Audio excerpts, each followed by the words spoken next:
Good evening, folks. Welcome to another episode of Beer Rating with Sean Connors. As you can see, what I have tonight is an Imperial IPA called Sky's the Limit from Oshawa, Ontario.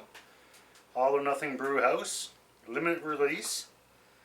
8.5% alcohol, so consider it a strong beer. And normally, if you see the term Imperial with a beer, it's going to be a higher alcohol content.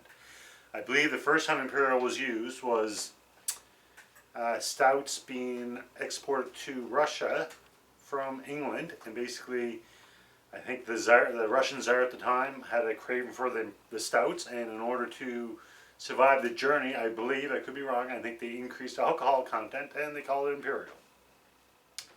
So it says, Sky's the Limit Imperial IPA will lift you into the clouds. Prepare to let your taste buds fly with every sip. Enjoy the delicious, juicy mango, tropical fruits, and candied citrus notes hidden in the boldy, hazy treat. And in the newsletter, this is one of my beer club, basically says, aromically intense, this double or Imperial Indian Pale Ale has huge notes of sweet grapefruit citrus combined with deep resiny pine bitterness, strong and complex hop aromas, and crispness are enjoyed with each sip. Now IPAs, it's one of those beers, originally I wasn't a big fan of the hoppiness. However, over the years I do enjoy them more, and sometimes even find myself craving them. Imperial IPAs, pretty much the same as an IPA. Some of them I've enjoyed, other ones not so much. So we'll see where this one hits on the rating today. And I've already given my glass a quick cold water rinse. Hazy, as I mentioned in the can, that's normally due to the beer being unfiltered. I wouldn't say a golden color, almost like a little bit of an orange color, even the head itself. Got like a little slight orange tinge to it. I have one more beer from the Beer Club from last month. I believe that's a salted caramel red ale. And I have a new batch coming next week, so hopefully I can get that one done in between then. Alright, so I can actually smell it from here. And it is very citrusy. And I would, if I had to take a guess, without what I've already read, I would have said grapefruit. And you can definitely get the hoppiness, the aroma from the hops.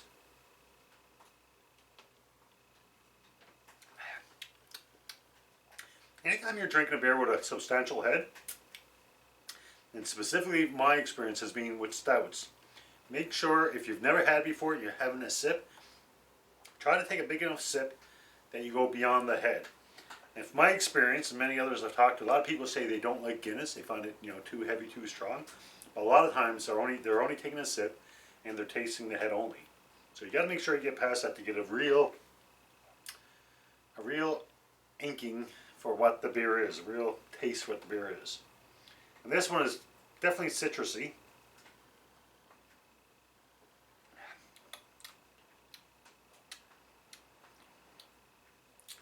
This one to me is kind of unique because the citrusiness is pretty dominant, but the dominance is right up there with the hoppiness, so you're kind of getting a citrus hoppy flavor, almost like two flavors combined, which makes it kind of interesting.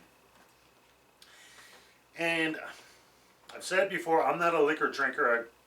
I'm 99% on beer, so I find with a lot of the higher alcohol content beers, like the triples and whatnot, you can almost taste the alcohol. Like it leaves almost like a burning sensation. Not really strong like a shot of tequila, but you know that sensation?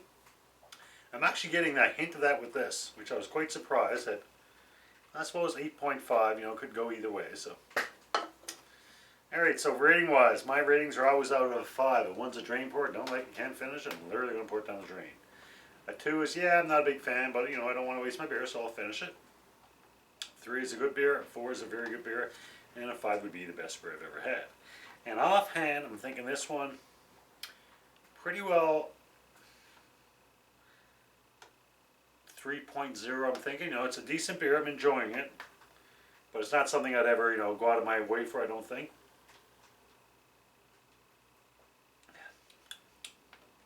I actually enjoy the flavor, the taste. However, that alcohol aftertaste kind of lingers a little bit too long for me.